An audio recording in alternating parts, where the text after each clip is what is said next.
जहां आज हम एक्सप्लेन करने वाले हैं यारिया 2 मूवी को। तो वीडियो को शुरू करते हैं, और अगर वीडियो अच्छा लगे तो वीडियो को लाइक जरूर कीजिएगा और इसी तरह की वीडियोस पाने के लिए आप हमारे चैनल को सब्सक्राइब भी कीजिएगा ताकि आपको इसी तरह के लेटेस्ट और फ्रेश कंटेंट मिलते रहे। तो फिल्म की कहानी शुरू होती है हिमाचल प्रदेश से, जहां हमें लाडली और उसकी मां को दिखाया जाता है। और लाडली फिलहाल तो एक ब्यूटी कॉन्टेस्ट में बिजी है और वो एक कंपटीशन जीतना चाहती है क्योंकि उसका ये सपना है। और जब कॉन्टेस्ट में विनर अनाउंस होते हैं तो यहाँ पर लाडली जीत जाती है, लेकिन एंकर यहाँ पर सभी के सामने लाडली की बेइज्जती कर देती है और वो सभी के सामने बता देती है कि इस कॉन्टेस्ट को जिसने स्पॉन्सर्ड किया है उसके साथ लाडली की माँ का अफेयर चल रहा है, इसी वजह से लाडली यहाँ पर जीती है। और ये सब सुनने के बाद लाडली को बहुत दुख होता है और अब लाडली की माँ चाहती है कि लाडली शादी कर ले, इसलिए उन्होंने एक लड़के को लाडली के लिए ढूंढा भी है और उससे उसकी मीटिंग भी फिक्स करवाते हैं। लेकिन लाडली का दिमाग बिल्कुल भी ठीक नहीं था, तो लाडली बातों की शुरुआत में ही अभय को सब कुछ सच बता देती है कि मुझे कुछ साल पहले एक बहुत ही गंभीर बीमारी हुई थी जिस वजह से मेरी जान जाते जाते बची है। मेरी मेडिकल रिपोर्ट तुम देख सकते हो और मुझे शादी में भी कोई इंटरेस्ट नहीं है क्योंकि मेरी माँ फोर्स कर रही है।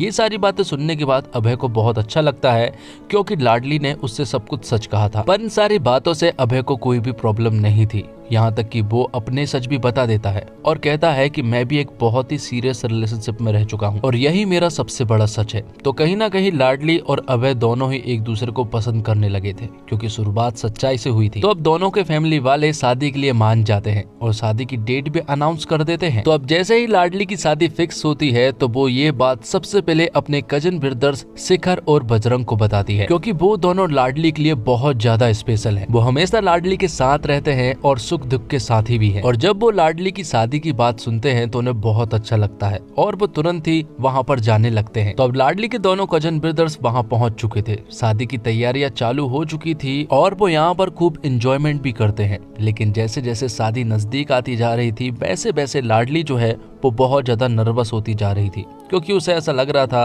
कि शायद उसने फैसला जल्दबाजी में ले लिया है। और तभी शिखर यहाँ पर लाडली को एक सिगरेट पिलाता है और वो रेडी हो जाती है मिसेस बनने के लिए। अब रात होते ही अभय और लाडली की शादी हो जाती है और अगली सुबह उसकी विदाई भी हो जाती है, जिसके बाद हमें शिखर के बारे में बताया जाता है। शिखर दरअसल में एक बाइकर है जो कि रेस करता है, लेकिन हाल ही में उसके ऊपर बैन लग गया है और वो आजीवन काल के लिए अब रेसिंग तो नहीं कर सकता है। और इस दुनिया में उसके सिर्फ पिता है जिन्होंने भी उसे घर से निकाल दिया है और अब शिखर भी उनसे बहुत ज्यादा नफरत करता है। अब क्योंकि शिखर के पास कुछ भी नहीं था इसलिए वो डिसाइड करता है मुंबई जाने के लिए, क्योंकि वो अब अपनी लाइफस्टाइल को मेंटेन करने के लिए एक जॉब करना चाहता है। और कुछ दिनों से शिखर के पास इकरूर नाम की लड़की का बार बार कॉल भी आ रहा है, लेकिन शिखर उसे नहीं जानता है। लेकिन इकरूर कहती है कि ये उसके बॉयफ्रेंड का नंबर है जो कि मारा जा चुका है। तो शिखर उससे कहता है कि सिम बहुत दिनों तक बंद रहने के कारण अब ये नंबर मेरे लिए अलॉट कर दिया गया है। इसके बावजूद इकरूर उसे बार बार कॉल करती है क्योंकि वो अपने बॉयफ्रेंड को भुला नहीं पा रही है। आगे हम देखते हैं बजरंग को जो कि हिमाचल प्रदेश में एक छोटी मोटी जॉब करता है, लेकिन हाल ही में मुंबई में उसे एक कॉर्पोरेट जॉब मिली है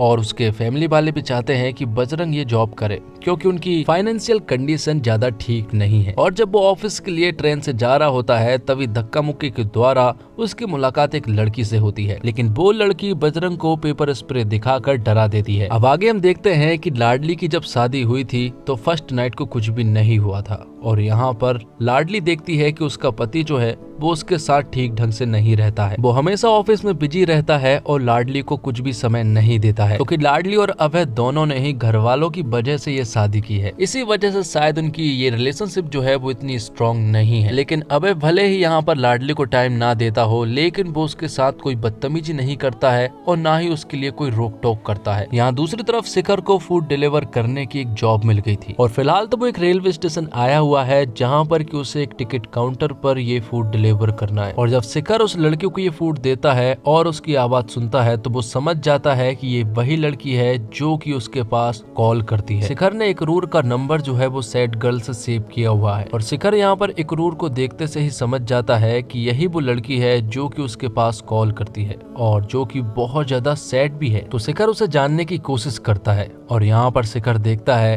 कि इकरूर जो है वो व्हील चेयर पर है, मतलब कि वो चल नहीं सकती है। लेकिन शिखर यहाँ पर उसे नहीं बताता है कि वो उसी के पास कॉल करती है। प्रॉब्लम इन तीनों कजिन के बीच में बहुत है, लेकिन एक चीज बहुत अच्छी होती है और वो ये कि ये तीनों जो है वो हिमाचल प्रदेश से अब मुंबई आ चुके थे। अभय का घर मुंबई में था, इसलिए लाडली को मुंबई आना पड़ा और जॉब की तलाश में यहाँ पर शिखर को भी मुंबई आना पड़ा और एक कॉर्पोरेट जॉब यहाँ पर बजरंग को मिल गई थी, इसलिए वो भी मुंबई में शिफ्ट हो जाता है। तो शिखर और बजरंग साथ में रहते हैं और तीनों मिलकर खूब इंजॉय भी करते हैं। अब एक दिन अभय जब ऑफिस से घर वापस लौट रहा था, तभी वो रास्ते में देखता है कि ये तीनों रास्ते में बाइक पर बहुत मस्ती कर रहे हैं, जो कि अभय को बिल्कुल भी अच्छा नहीं लगता है। वो इन तीनों को देख लेता है और लाडली ने भी अभी को देख लिया था। जब लाडली घर पहुंचती है तो अभय उसे इस बात के लिए नहीं चिल्ला रहा था कि वो लोग शराब पी रहे थे या फिर उन्होंने फंकी कपड़े पहने हुए थे। वो यहाँ पर लाडली को चिल्ला रहा होता है कि आज के बाद बाइक पर ऐसी मस्ती मत करना। अब कुछ दिनों के बाद शिखर के पास फिर से इकरूर का कॉल आता है। यहाँ पर शिखर उससे बात करता है और उसे बता देता है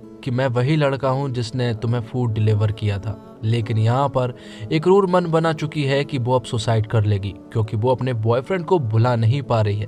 लेकिन यहाँ पर शिखर को उसका एड्रेस नहीं मालूम था, इसलिए शिखर रेलवे स्टेशन पहुंचता है, जहाँ पर वो इकरूर की एक फ्रेंड से उसका एड्रेस मांगता है। लेकिन वो लड़की जो है वो शिखर को लुच्चा लफंगा समझ रही थी, इसलिए वो उसे नहीं बताती है।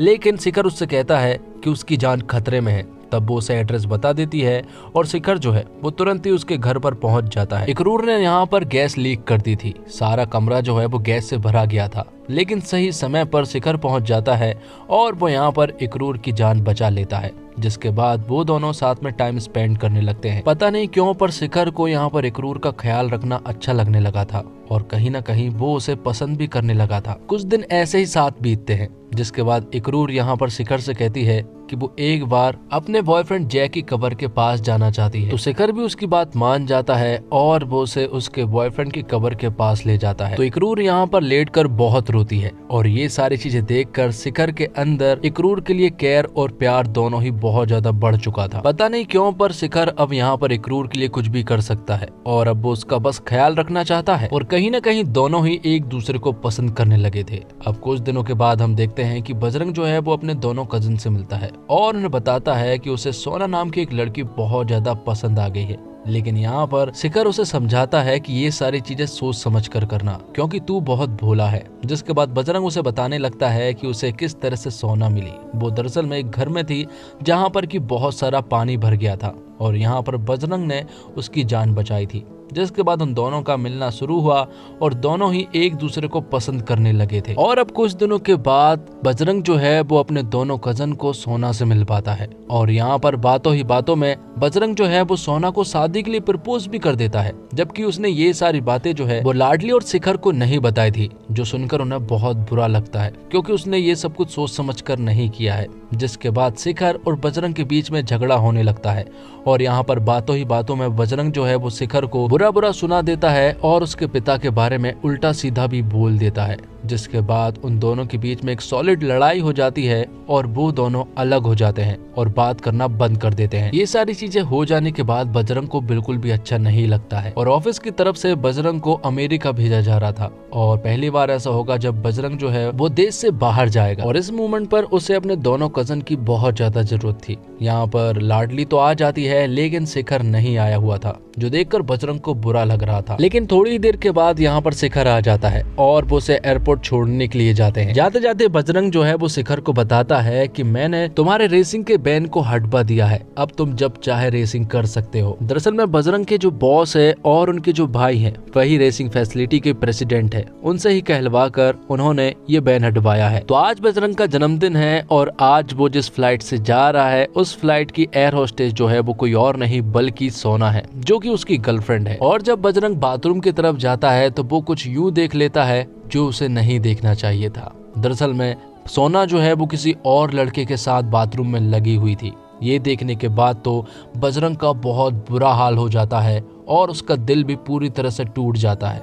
वो इस फ्लाइट में बहुत ज्यादा रोता है। थोड़ी देर के बाद यहाँ पर उसके पास सोना आ जाती है और बजरंग को इस तरह से रोता हुआ देखकर उसे कोई भी फर्क नहीं पड़ रहा था। और यहाँ पर हमें मालूम चलता है कि दरअसल में वो बजरंग के क्लोज इसलिए आई क्योंकि वो अपने बॉयफ्रेंड को जलाना चाहती थी, इसलिए उसने बजरंग का यूज किया सिर्फ और सिर्फ अपने बॉयफ्रेंड को जलाने के लिए। तो कुछ दिनों के बाद वो अमेरिका से लौट आता है, जहाँ पर बहुत ज्यादा शराब की हालत में वो सीधा लाडली के पास पहुँचता है, जहाँ पर कि वो हैंगओवर की हालत में अभय के ऊपर उल्टी भी कर देता है। बजरंग के सारे कपड़े खराब हो चुके थे, इसलिए उसे अभय के कपड़े दे दिए जाते हैं। और अगली सुबह जब अभय ऑफिस जाता है तो थोड़ी देर के बाद बजरंग उठ जाता है और वो भी ऑफिस के लिए निकल पड़ता है। लेकिन जब वो जा रहा होता है तभी वो लाडली को उसके जेब से एक चाबी देता है जो कि अभय की थी, और वो चाबी दरअसल में खुफिया कमरे की थी।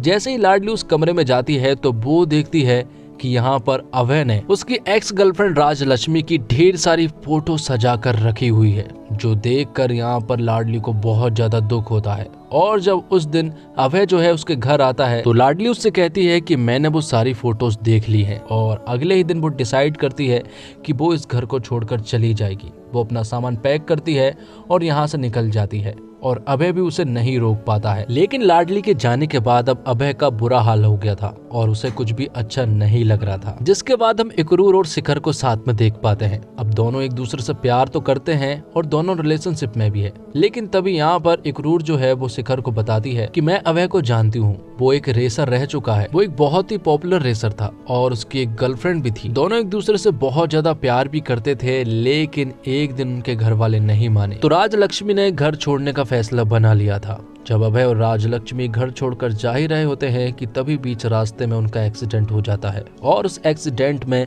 राजलक्ष्मी की मौत हो जाती है। ये सारी बातें सुनने के बाद शिखर तुरंत ही लाडली के पास कॉल करता है और उसे ये सारी बातें बताता है। अब ये सारी बातें सुनने के बाद यहाँ पर लाडली को बुरा लगता है, क्योंकि उसे ऐसा लग रहा था कि उसकी गर्लफ्रेंड जिंदा है और वो अभी भी उससे ही प्यार करता है। लेकिन अब देर हो चुकी थी, क्योंकि लाडली ने अभय के पास डिवोर्स पेपर भेज दिए थे। लेकिन फिर भी वो घर वापस आती है, लेकिन एक दूसरे के साथ ज्यादा बात नहीं करते हैं। वो अनजानों की तरह रहते हैं जैसे वो पहले रहते थे, लेकिन उनके बीच में अब कहीं ना कहीं कनेक्शन बनने लगा था। दूसरी तरफ बजरंग के पास सोना आती है उससे माफी मांगने के लिए, लेकिन बजरंग यहाँ पर सोना से कह देता है कि आज के बाद मुझे अपनी शक्ल मत दिखाना। दरअसल बजरंग जो है वो बातें एक्सप्रेस करने में थोड़ा कमजोर है, लेकिन यहाँ पर वो सारी बातें बोलकर निकल जाता है। आगे हम देखते हैं कि इकरूर जो है वो शिखर को अपनी बहन से मिलवाती है, जो कि एक लोको पायलट है। और जब यहाँ पर शिखर उसकी बहन से मिलता है तो यहाँ पर उसकी बहन जो है वो शिखर को बहुत बुरा सुना देती है। वो उससे कहती है कि इकरूर को जो है वो अमेरिका में जॉब मिल गई है, तो वो जल्दी वहाँ चली जाएगी, क्योंकि वो यहाँ पर एक ऐसे इंसान के साथ नहीं रहेगी जो कि पूरी तरह से अनसक्सेसफुल है और लाइफ में वो कुछ भी नहीं कर सकता है, और तुम्हें इकरूर भी छोड़कर चली जाएगी। दूसरी तरफ लाडली समझ गई थी कि अभय को किस तरह से ठीक करना है, तो वो राजलक्ष्मी की फैमिली के पास पहुंच जाती है, जहां पर कि उन्होंने अभय को अभी तक माफ नहीं किया था। लेकिन यहाँ पर लाडली ने उन सभी का अच्छे से दिल जीत लिया था, और वो अभय को भी यहाँ पर बुला लेती है और उन्होंने भी अभय को माफ कर दिया था। अब आगे शिखर जो है वो इकरूर से बात करता है, जो कि अमेरिका जाने वाली है। वो इकरूर के साथ ही रहना चाहता है, लेकिन इकरूर की बहन ने जो उसे बातें बोली है वो सारी बातें उसके दिल पर लग गई है, इसलिए शिखर यहाँ पर इकरूर के साथ ब्रेकअप कर लेता है। और अब अगले दिन उसकी एक रेस भी है और अगले ही दिन इकरूर अमेरिका जाने वाली है। तो अब आगे हम देखते हैं कि शिखर रेस में पहुंच जाता है, जहां पर कि बहुत सारे ऐसे लोग हैं जो कि शिखर को हराना चाहते हैं, क्योंकि शिखर ने बहुत पंगे किए हुए हैं। अब रेस चालू हो जाती है और बीच रेस में ही कुछ लोग यहां पर शिखर को लात मार देते हैं, जिससे कि वो नीचे गिर जाता है। अब सबको यही लग रहा था कि शिखर जो है वो ये रेस हार जाएगा, लेकिन तभी वो उठता है, अपनी आंखें खोलता है और वो इकरूर की बहन की बातें और अपने पिता की बातों को याद करता है और इस रेस को बहुत बेहतरीन तरीके से जीत भी लेता है। रेस जैसे ही कंप्लीट होती है तो शिखर और उसके कजन्स तुरंत ही इकरूर के घर की तरफ भागते हैं, जो कि अमेरिका जाने वाली है। जैसे ही शिखर वहां पर पहुंचता है तो वो इकरूर को प्रपोज कर देता है और उसे रोक लेता है, और दरअसल में इकरूर भी यही चाह रही थी कि वो उसे रोक ले। और फिल्म के आखिर में बजरंग को जो लड़की ट्रेन में मिला करती थी वो उसे शादी के लिए प्रपोज कर देता है और वो भी शादी के लिए मान जाती है। तो आखिर में बजरंग की भी शादी हो जाती है और इसी के साथ ये फिल्म भी यहीं पर खत्म हो जाती है। उम्मीद करता हूँ दोस्तों आपको वीडियो पसंद आई होगी। वीडियो पसंद आई हो तो वीडियो को लाइक जरूर कीजिएगा और इसी तरह की वीडियोस पाने के लिए आप हमारे इस चैनल को सब्सक्राइब भी कीजिएगा, ताकि आपको इसी तरह के लेटेस्ट और फ्रेश कंटेंट मिलते रहे। मिलते हैं एक और कमाल की वीडियो के साथ, तब तक के लिए आप हमारे चैनल के साथ बने रहिए। धन्यवाद। जय हिंद, जय भारत, जय श्री राम।